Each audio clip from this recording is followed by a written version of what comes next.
Hello everyone, my name is Vietgar Membalik and I am an alumni from the Department of Plant, Pest and Disease, Faculty of Agriculture, Hasanuddin University, and I am the first author of this paper with Mr. Rasman and Prof. Amin, and this paper entitled Potential Biocontrol of Endophytic Fungi against Lasiodiplodia pseudotheobromae, causal agents of cocoa diabetic on cocoa seedling.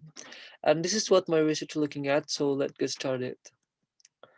So one of the pathogenic fungi that cause disease on cocoa is Lasiodiplodia pseudotheobromae. Lasiodiplodia pseudotheobromae has been distributed in almost country and is able to infect various types of plants. And this fungus is a facultative parasite on the branch and tracts of the cocoa plant by growing and sporulating in the deadwood, becoming a secondary pathogen or entering ones caused by insects. And this research related to the pathogenicity test was investigated by Asman Nodate, who showed strike symptoms on a stem developed to 3.30 centimeters for 2 months after inoculation and grew to 5.30 centimeters for 4 months after inoculations, against 50% of the cocoa seedling inoculated by Lasiodiplodia pseudotheobromae. Endophytic fungi can reduce damage by pathogens through the direct inhibitions of infections and proliferation and indirectly through the inductions of a resistance response in the host. So this research aims to determine the effect of the endophytic fungi on necrotic and necrotic symptoms on cocoa seedling. So now we move to the research methodology. So the first steps are preparations of test plans. So in this research, pathogenicity tests were performed on cocoa seedling and the cocoa clones was MCC2 clone. And the second steps are preparations of pathogenic and endophytic fungi. So we use Lasiodiplodia pseudotheobromae isolate as a pathogenic fungi and Aspergillus species as an endophytic fungi. The next steps are measuring spore concentrations. So the spore concentration was calculated with hemocytometers with the formula shown on the slide and the spore concentration shown at the table 1. And in this research, we have two parameters, which was plant disease incidence and plant disease severity with formula and attack scale shown on the slide. And the last method was statistical analysis. So this research used a randomized block design consisting of 6 treatments and 3 replication. Now we move to the more important part, which was result and discussions. So you can see at the table 3, it is about the incidence of necrotic disease or leaf spot by Lasiodiplodia pseudotheobromae on the endophytic treatment. So the lowest percentage of incidence of leaf spot symptoms was seen in the Aspergillus isolate combination treatment, which was 4.94%, and this data is further strengthened by the percentage of disease severity, which shows that the Aspergillus isolate combinations treatment shows the lowest percentage, which was 1.21%.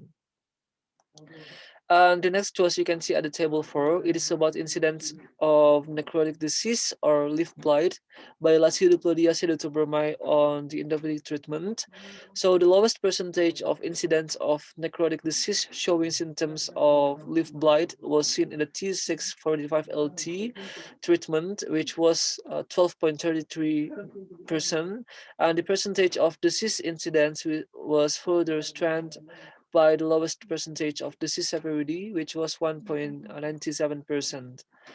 And the next was you can see at the table 5, it is about the incidence of chlorotic disease by Lasiodiplodia pseudotheobromae on endophytic treatment.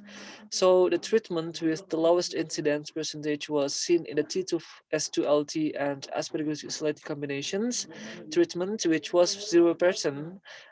It is not significant with all treatment, and when viewed from its severity, the treatment with the lowest percentage of severity was also seen in the T2S2LT and Aspergillus isolates combination treatment.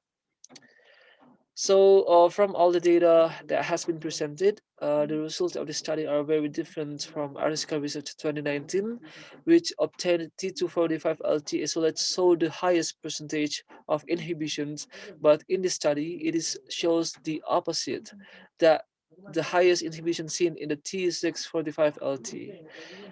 So in this result of the study, each biological agent has different compatibility and indirect control mechanisms, which was through the inductions of plant resistance. And this can be seen in the incidence and severity of disease symptoms that the lowest necrotic symptoms or leaf blight were seen in the T645LT treatment, while in chlorotic symptoms, the percentage of T2S2LT and aspergillus isolate combination was the lowest than T645LT. So based on the research result, there is one of the most effective treatment for necrotic symptoms or leaf spot and leaf blight and chlorotic, which was T645LT treatment. This can be seen in the results of the analysis of leaf spot and leaf blight, which show the effectiveness of T645LT treatment. But in the results of the chlorotic data analysis, the T645LT treatment shows a fairly high percentage of incidence and severity, but not significant with other treatments.